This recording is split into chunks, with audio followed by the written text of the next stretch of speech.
देखते थे कि बहुत सारे आइडियाज़ होते हैं, बहुत सारी सोसाइटल प्रॉब्लम्स होती हैं, इंडस्ट्री रिलेटेड प्रॉब्लम होती हैं। तो सबसे पहले जब हमने टेक्सटाइल इंडस्ट्रीज़ में विज़िट किया तो वहाँ देखा कि वहाँ पे बहुत वॉल्यूम्स ऑफ एफ्लुएंट्स होता है और वो एफ्लुएंट में बहुत सारे केमिकल्स एंड टॉक्सिकेंट्स होते हैं जिनको ट्रीट करना बहुत मुश्किल होता है। तो हमें लगा क्या हम माइक्रोबायोलॉजी जिसमें हमने पढ़ाई की है उसके द्वारा कोई ऐसा टेक्नोलॉजी सॉल्यूशन बना सकते हैं जिससे कि हम उनको एक ऐसा industrially feasible cost effective technology दे सके जो कि वो मास स्केल पे अडॉप्ट कर सके। तो ये हैं जवाहरात के लिए मशहूर जयपुर की माणक डॉक्टर सारिका गुप्ता।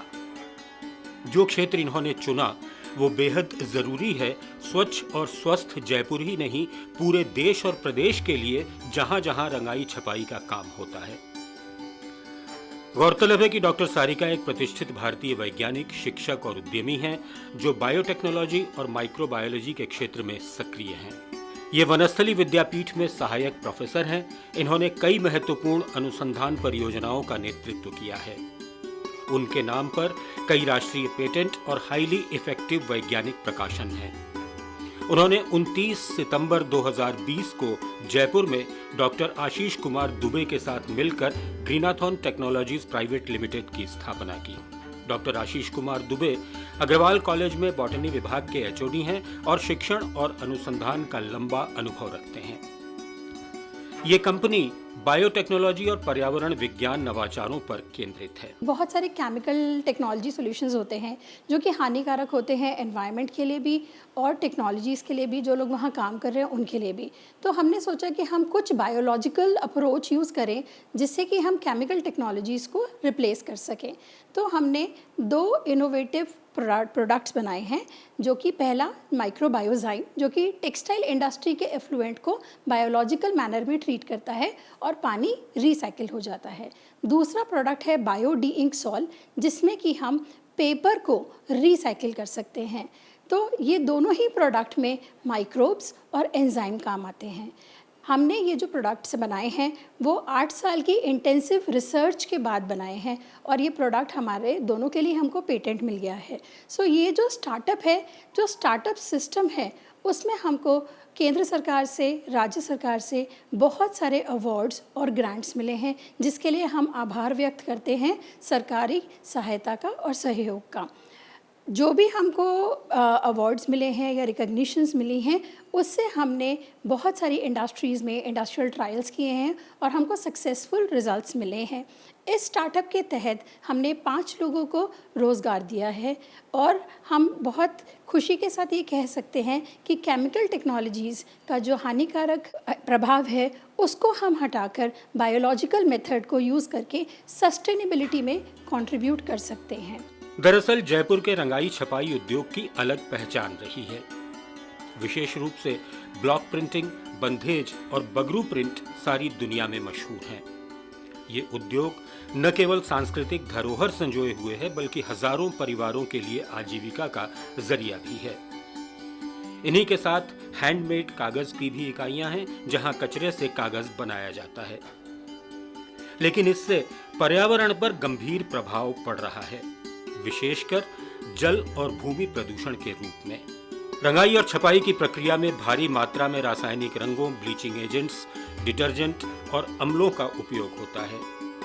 इन रसायनों से युक्त गंदा पानी बिना उपचार के नालों और नदियों में छोड़ा जाता है जिससे भूजल और सतही जल स्रोत दूषित हो रहे हैं। ये गंदा पानी खुले में बहा देने से मिट्टी में हैवी मेटल्स मिल रहे हैं जिससे उसकी उपजाऊ क्षमता घट रही है। खेती पर इसका बुरा असर पड़ रहा है और खाद्य उत्पादों में जहरीले तत्व पाए जाने लगे हैं। इन सब का किसी न किसी रूप में स्थानीय लोगों की सेहत पर भी बुरा असर पड़ रहा है। इसे गंभीरता से समझते हुए डॉक्टर सारिका ने प्रदूषण नियंत्रण और पर्यावरणीय स्थिरता के लिए हरित प्रौद्योगिकी के क्षेत्र में काम आगे बढ़ाया। ग्रीनाथॉन वनस्थली विद्यापीठ का एक अकादमिक स्पिन ऑफ है और अटल इंक्यूबेशन सेंटर से जुड़ा हुआ है जिसने कपड़ा उद्योग से निकल रहे गंदे पानी को नियंत्रित और रिसाइकिल करने जैसे समाधान विकसित किए हैं। कि हम देखते हैं कि पेपर चाहे वो न्यूज़ प्रिंट हो, चाहे पेन एंड कॉपी पेपर हो, चाहे वो फ़ोटोकॉपीज़ हो, ये सारे पेपर्स बहुत ज़्यादा मात्रा में रिसाइकिल नहीं हो पाते। तो हमें लगा कि अगर कोई ऐसा बायोलॉजिकल सॉल्यूशन हो जिससे कि इंक पार्टिकल चला जाए और हम पेपर को रिसाइकिल कर पाएँ, तो एक बहुत बड़ा कंट्रीब्यूशन होगा। दोनों ही प्रोडक्ट हमारे माइक्रोब्स के द्वारा जो एंजाइम्स प्रोड्यूस होते हैं, उनसे हम रिसाइकिल करते हैं। एक में हम वाटर को ट्रीट करके रिसाइकिल करते हैं और दूसरे में हम पेपर को प्रोसेस करके रिसाइकिल करते हैं। ग्रीनाथॉन का मकसद विज्ञान और प्रौद्योगिकी के माध्यम से रिसाइकलिंग उद्योग और हरित पारिस्थितिकी तंत्र को बढ़ावा देना और सामाजिक योगदान का नेतृत्व करना है। इस क्रम में कंपनी को अब तक 3 पेटेंट और 2 ट्रेडमार्क भी प्राप्त हो चुके हैं। एमएसएमई भारत सरकार ने प्रयोगशाला से उद्योग तक अनुसंधान के लिए उत्प्रेरक वित्तीय सहायता प्रदान की। इधर राजस्थान सरकार ने भी महत्व समझते हुए कंपनी को प्रोत्साहित किया है।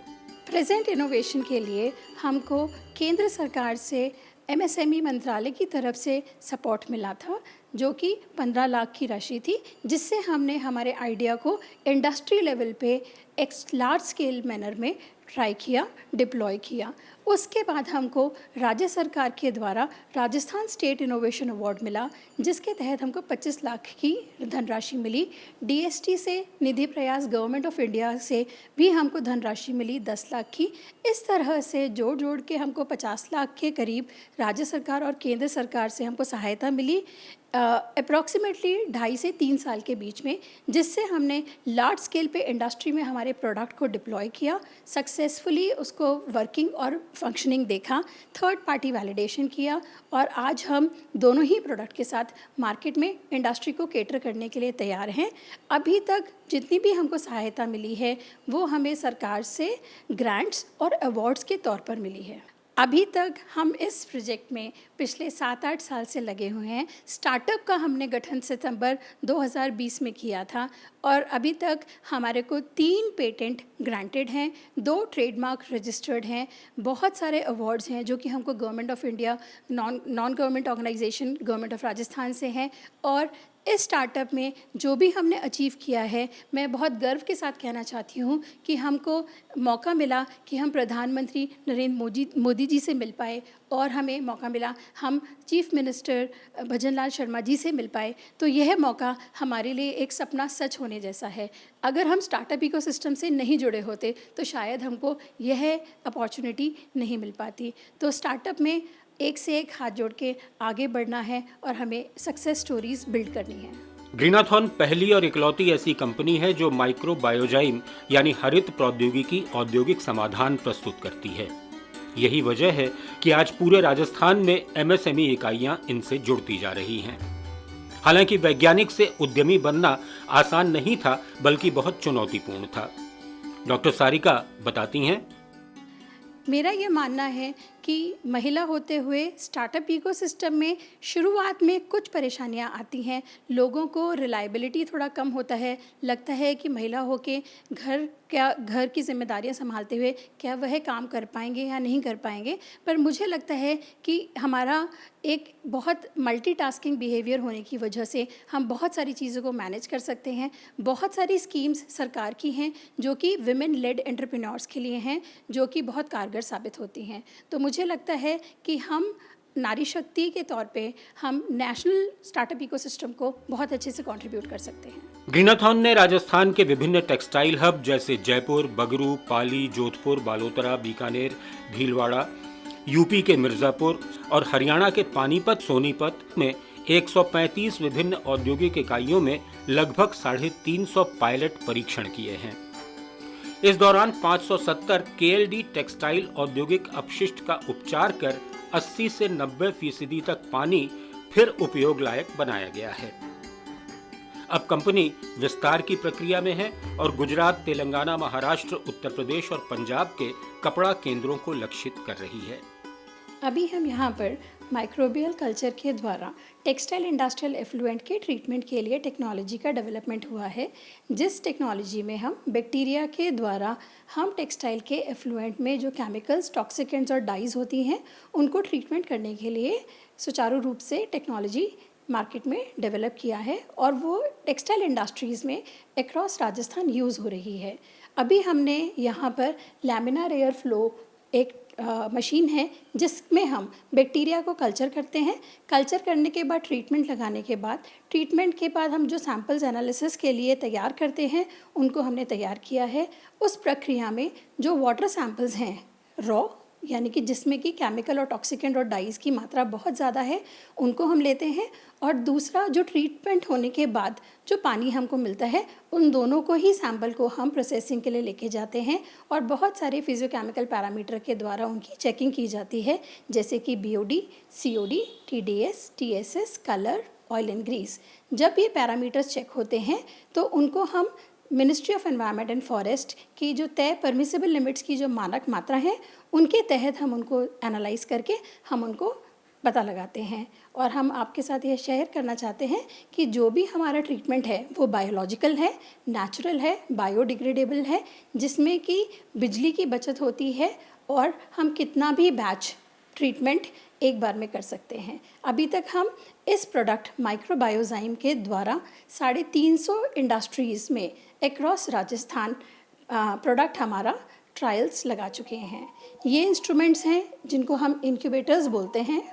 ये इंक्यूबेटर्स बैक्टीरिया के कल्चर करने के लिए यूज़ होता है और फाइनली हमको माइक्रोबियल कल्चर मिलता है जो कि टेक्सटाइल एफ्लुएंट के ट्रीटमेंट को सुचारू रूप से ट्रीट करने के लिए मददगार होता है। इसमें हम 37 डिग्रीज़ पे ट्रीटमेंट होता है। ट्रीटमेंट होने के बाद जब ग्रोथ आ जाती है तो माइक्रो ऑर्गेनिजम्स बहुत ज़्यादा मात्रा में होते हैं, वो बहुत ही ज़्यादा मात्रा में एंजाइम्स बनाते हैं और वो एंजाइम्स जितने भी केमिकल्स एंड टॉक्सिकेंट्स हैं उनको छोटे छोटे नॉन टॉक्सिक मेटाबोलाइट्स में कन्वर्ट कर देता है और पानी हमारा क्लियर हो जाता है। सो फाइनली हमारा जो पानी है वो ट्रीटमेंट के बाद ऐसा नज़र आता है। इनिशियली हमारा जो पानी का सैंपल होता है वो इस तरह का नज़र आता है।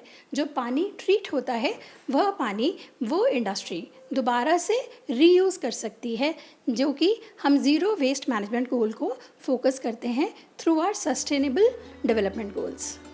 पेपर रिसाइकलिंग उद्योग के लिए बायो डी इंकसोल समाधान बेहतरीन एंजाइम तकनीक है जिससे कुशलतापूर्वक पल्प को डी इंक किया जा सकता है और उच्च गुणवत्ता का रिसाइकिल कागज प्राप्त होता है। ये कॉस्ट इफेक्टिव समाधान है जो रासायनिक उपयोग 70% तक कम करता है। इससे परिचालन और उपचार खर्च में 45 से 50% तक बचत होती है। प्रधानमंत्री जी के मार्गदर्शन में स्टार्टअप इंडिया का 2016 में गठन हुआ था। उसके बाद से बहुत सारे लोगों ने स्टार्टअप और इनोवेशन के रास्ते में अपना करियर बनाने की प्रक्रिया प्रारंभ की। पहले हम रोज़गार पाने वाले होते थे, आज हम रोज़गार देने वाले होते हैं।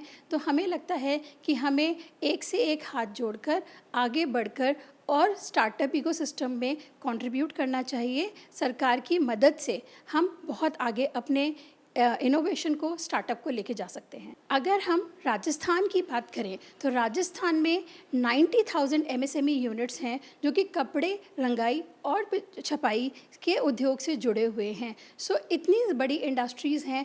अगर हमारा बायोटेक्नोलॉजी प्रोडक्ट यूज़ होता है तो लाखों लोग इस पर्टिकुलर प्रोडक्ट से फ़ायदा उठा पाएंगे। ना ही लोग जो कि इंडस्ट्री में काम कर रहे हैं उनके लिए फ़ायदेमंद साबित होता है, बल्कि जो पानी, गंदा पानी नदी में, पेड़ों में, खेती के लिए गलती से कहीं पे भी डिस्चार्ज हो जाता है, वहाँ पर भी अगर डिस्चार्ज नहीं होगा तो हम एक ग्रीन इकोसिस्टम को कंट्रीब्यूट कर पाएंगे।